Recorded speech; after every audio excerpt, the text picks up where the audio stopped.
अगला जो प्रश्न है, आपका लेख शीर्षक कस्तूरी मृग। ये पृष्ठ संख्या 46 पर आप लिखते हैं कि निमित्तों का बदलना इस साधक की चंचलता माना गया, जबकि इसका मूल चरैवती भी हो सकता है। गत 17-18 वर्षों में निमित्त फिर बदले हैं, यात्रा जारी। यहाँ प्रश्न ये है कि यहाँ निमित्त से आपका आशय आपके परिवार के सदस्यों या संपर्क में आने वाले हमसब व्यक्तियों से ही तो है ना, या नहीं? केंद्रित प्रश्न उठाया आप। मुझे नहीं पता था। देखिए, ये तो एक जो मैंने अभी रिसेंट में लिखा, जब मैं संपादित कर रहा था, ठीक, तब भी मुझे लिखते समय नहीं पता था कि मैं क्या लिखा। अब मैं देखिए, निमित्त जो है ना, वो धोती से लगा कर और चराचर पूरा जगत, तो सब जैसे फूल। कई बार मैं कहता हूँ आपसे, फूल मुझसे बात करते हैं, है ना, मेरे साथ खुश होते हैं, मुझे खुश करते हैं, और बात करना क्या होता है, एक बार तो नाराज भी हो गए। नाराज भी, हाँ नाराज भी हो गए। बच्चा मुझसे बात करता है, अर्थ क्या, मुझे देख कर मुस्कुराएगा, अपनी तरफ खींचेगा, बात करने का तरीका ही उसका ही है। तो वही निमित्त बनना, जिसे मैं कहता हूँ। निमित्त का बदलना जो है, वो एक निसर्गगत कंटिन्यूअस घटना है। इस निसर्ग में एक भी परमाणु स्थिर नहीं, हो भी नहीं सकता, व्यवस्था नहीं है, सब कुछ बदल रहा है, सब कुछ। ओशो ने कहा कि एक तालाब में एक आदमी दोबारा डुबकी नहीं मारा, दोबारा डुबकी मार ही नहीं सकता, क्योंकि तालाब भी बदल गया और जो डुबकी मार रहा था वो भी बदल गया। अब ये तालाब भी बदल गया और जो डुबकी मारा जिसने, एक डुबकी लेके निकला, बदल गया। तो निमित्त जो है, उनका बदलना कोई विशेषतः मेरे लिए घटा हो ऐसा नहीं है। मेरा जो साक्षी भाव है उसने पकड़ लिया। अब इसके आगे संदर्भ में कौन सी कविता होगी मुझे नहीं पता, लेकिन मैं एक अनुमान से बोल रहा हूँ। अनुमान कल्पना आप जिसको ऐसे ही फेंक देते हैं, अनुमान कल्पना ऐसी फेंकने की वस्तु नहीं है। देखिए, निमित्त का योग क्या है, कैटलिस्ट बनता है। जैसे मैंने अभी थोड़ी देर पहले मेरी घटना बताई, मेरी सहधर्मिणी कि उसने मुझ पर झूठ का आरोप किया। अब इससे होना तो ये चाहिए था, निमित्त बनाओ, होना ये चाहिए था कि मैं बहुत अवसाद में रहूं। मैं अवसाद में आया, अवसाद में आया इसलिए तो नींद नहीं आई, अवसाद में आया इसलिए तो नींद नहीं आने का और क्या कारण, समझ रहे? मेरे साथ नींद ना आने की समस्या तो कभी रही नहीं, आप तो साक्षी हैं। हाँ, तो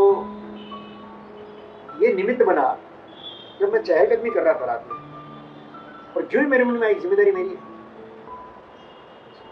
निमित्त बन गया ना, जिम्मेदारी मेरी मतलब अपने ऊपर काम करना, और ये सोचते ही काम शुरू हो जाता है। ये अद्भुत है। देखिए, इसको एक आप, मैं कामना करता हूँ कि आप मेरे कहने से समझ जाए। देखिए, मेरे आसपास सब, आपको मिलाकर, इनको मिलाकर, मेरे बच्चे एक से बढ़कर एक, वो ओवरलोडेड है, ओवरलोडेड, क्योंकि सब काम कर रहे हैं, सब काम कर रहे हैं, और ये काम करने की जो जरूरत है हर काम करने वाले को, वो आगे से आगे उसके गोल्स पड़े हैं, टारगेट पड़े हैं, और उसको अचीव करना है। और वो गोल्स जो है वो निरंतर, वो वहां तक पहुंचता है और गोल और आगे चला जाता है। तो निरंतर भागते रहना उसकी मजबूरी हो गया, है ना। मेरी हालत साक्षी भाव उसको पकड़ लिया कि मैं ओवरलोडेड नहीं महसूस करता अपने को। मैं 2-2.5 साल बाद कितने ग्रंथों का अंबार हो गया, मुझे अंबार हो गया, मतलब मेरी धृत्यायन प्रिय रचना ढूंढने नहीं मिल रही थी।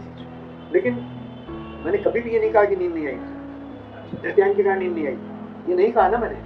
मुझे आराम से नींद आती थी, और मेरे मन में आ गया था कि दोबारा खड़ी कर लेंगे, मैं तो हूँ, महीना 2 महीना जो भी लगेगा फिर खड़ा कर लेंगे। मेरे पास जो आपने सर्ग में बांटा था बड़ी मुश्किल से, सर्ग उपसर्ग सब नामकरण दिया था, आ गया तो भी इसका अर्थ क्या, साक्षी भाव। इसका अर्थ मैं करता नहीं हूं, मैं देखता हूं। इस बात को समझिए। आप आराम से कह सकते हैं कि ये अहंकार की सीमा है? आप जैसा अहंकारी कोई मिलना मुश्किल है, ऐसा कह दीजिए। आप कह लीजिए ना, आप जरूर कह लीजिए, और मैं इनकार नहीं करूंगा, लेकिन मैं करूं क्या? दिखता है मुझे ऐसा। अब आप खुद अपने आप में देख लीजिए और फिर इनमें देख लीजिए, सब बच्चों में देख लीजिए कि ओवरलोडेड है कि नहीं। इतने ओवरलोडेड है कि कोई भी एक दूसरी बात स्वयं चलाकर वो सोच नहीं सकता। मैं धन्यवाद देता हूँ आपको कि आपने इतनी देर में मुझे फोन नहीं किया। मैं आज डिले हुआ ना, तो डिले होने के दौरान मैं कोई 4 बार वहां था, कहते कि मैं दोबारा आ जाऊंगा, मुझे छोड़ दीजिए, मैं कमिटेड हूँ। श्रेयांस वही सामने बैठा, प्रोजेक्ट श्रेयांस का है, प्रोजेक्ट तो उसका है ना, तो मेरा कमिटमेंट मायने क्या रखता है? कमिटमेंट तो उसका है। He is responsible for these 2 people, not you two. He is responsible for you, not me. मैंने आपको नहीं वेट कराया कभी, ना ना ना, कभी नहीं कराया, मैं इनको भी नहीं करा सकता। लेकिन फिर भी अब ये मैंने जांचा वहीं बैठे बैठे, मुद्दई सुस्त गवाह चुस्त, मुद्दई तो वहीं बैठा है। मुद्दई मैंने श्रेयांस मेरे सामने ही था, मेरे साथ ही था, जिसका मामला है, और मैं ऐसे ही मुद्दई सुस्त गवाह चुस्त। मुझे क्या दिखा मालूम? मुझे दिखा कि कर्ता भाव आ गया। कर्ता भाव आते ही ओवरलोडेड हो गया, ओवरलोडेड होते ही बेचैन हो गया। हाँ, इसी को अस्त व्यस्तता कहते हैं, इसी को तनाव का कारण है। और जानते नहीं है ये सब युवा पीढ़ी के लोग, क्योंकि उनकी तनाव को सहन करने की क्षमता ज्यादा है प्रकृति से मिली हुई, और तनाव बढ़ाते जाते हैं, इसलिए जल्दी कोलैप्स कर जाते हैं। हाँ, कोलैप्स कर जाते हैं कई तरह से। कोलैप्स करने के कई सारे तरीके हैं। कहीं पर भी कोई इतना सा बर्दाश्त नहीं कर सकते कि उसने मुझे धोखा दे दिया। कोई नई घटना है, तुम अकेले हो, पहले हो ना, तुम पहले हो ना अकेले हो। ये क्यों? क्योंकि उन्होंने अपने आप को इतना बिजी कर रखा है कि इस बात के लिए स्कोप ही नहीं है कि ऐसा भी हो सकता है। मैं, आप गौर करिए, मैं फिर कहता हूँ, अपनी बात कह रहा हूँ, शोध में हूं ना मैं, इसलिए मैं अपनी बात कहना यही शोध है कि मेरे पास हमेशा स्पेस रहता है। हाँ, आजकल मैं उसके साथ बात कर रहा था ऑफिस में, तो कंफर्टेबली, अब तो ये जान गई है कि मैं कितना बिजी रहता हूँ। अब तो ये जान गई है। उस समय ये कल्पना नहीं कर सकती थी कि आदमी इतना बिजी रहता है। हाँ, मैं अपने एक मिनट को पकड़ पकड़ के खर्च करता हूँ। मैं रेस्ट करता हूँ तो 15 मिनट में मुझे उठ ही जाना चाहिए। जब मैं दोपहर में खाना खाने सोता हूँ, और मुझे इस समय अगर चाय नाश्ता चाहिए तो उसी समय चाहिए, बेचैन हो जाता हूँ। बेचैन होने का कारण यह है कि मेरी व्यस्तता है कारण। यह व्यस्तता मेरे कर्तापन के कारण नहीं है। मैं साक्षी भाव में देखता हूँ कि मुझे और आगे चलना मेरी जरूरत है, मजबूरी भी है, जरूरत भी है, उत्तरदायित्व भी है। मुझे इतनी दूर तक अगर मैं जा पाऊँ आप लोगों के सहयोग से कि मेरी बात समझ में आने लगे, तो इतना मेरा दायित्व है कि नहीं है? है कि नहीं है? हम सबको अपनी बात समझाना। हाँ, मैं कोई बात कहता हूँ और मुझे प्यार करने वाले बच्चे बोलते हैं कि समझ में नहीं आ रहा आप क्या कह रहे हैं, तो मेरी जिम्मेदारी है ना ये समझ में आए उनको, नहीं तो मेरे प्यार में कमी है कि नहीं? कि मैं अपनी बात नहीं समझा सका। होना तो ये चाहिएगा कि मैंने कहा और उनके समझ में आ गया, ऐसा होना चाहिए। मुझे ये 3-3, 4-4 घंटे के इंटरव्यू के लिए जरूरत ही नहीं होनी चाहिए। मैंने लिख दिया और समझ में आ गया। ये घटना घटती रहती है। ओशो कुछ भी कहता था और समझ में आता था तुरंत। ओशो यही तो कहता था। लेकिन बस साहब, जैसे ओशो की आपने चर्चा की, तो ओशो ने ऐसा भी कहा है कि अगर तुम मुझे समझना चाहते हो तो अपने समझ के स्तर को जरा ऊपर उठाओ। बराबर है। तुम्हारे स्तर पर आकर के तो हमें बोल नहीं पाएंगे। हाँ, कितना सही, मैं बोल नहीं पाऊंगा, ये मेरी मजबूरी है। मजबूरी क्या है?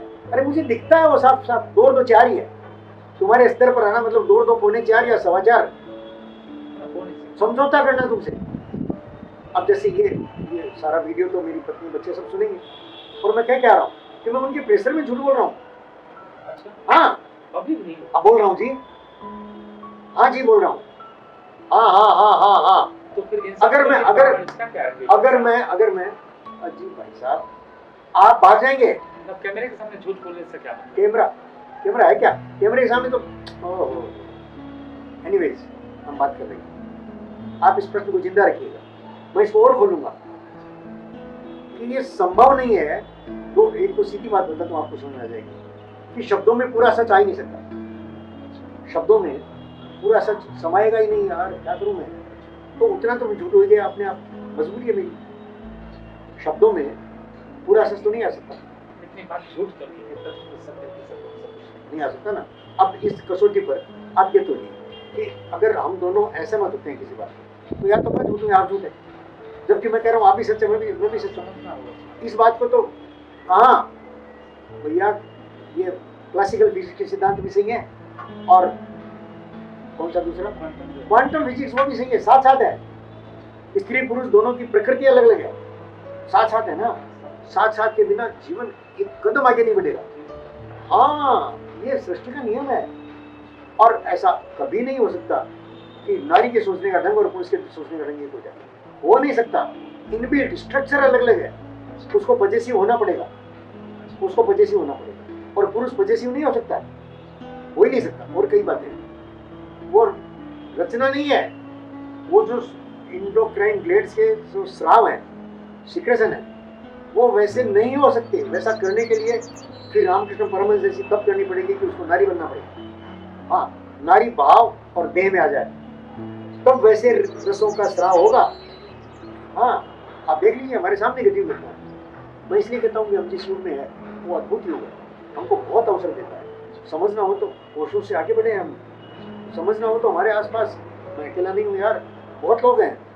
पता नहीं मैं किसको कह रहा था, और वो आश्चर्य करने लगा कि आप कह रहे हैं। मैंने कहा हाँ मैं कह रहा हूँ, लाखों लोग हैं, आपसे कहा था लाखों लोग हैं, दिखता है, मैं जानता नहीं हूँ, मैं कुछ को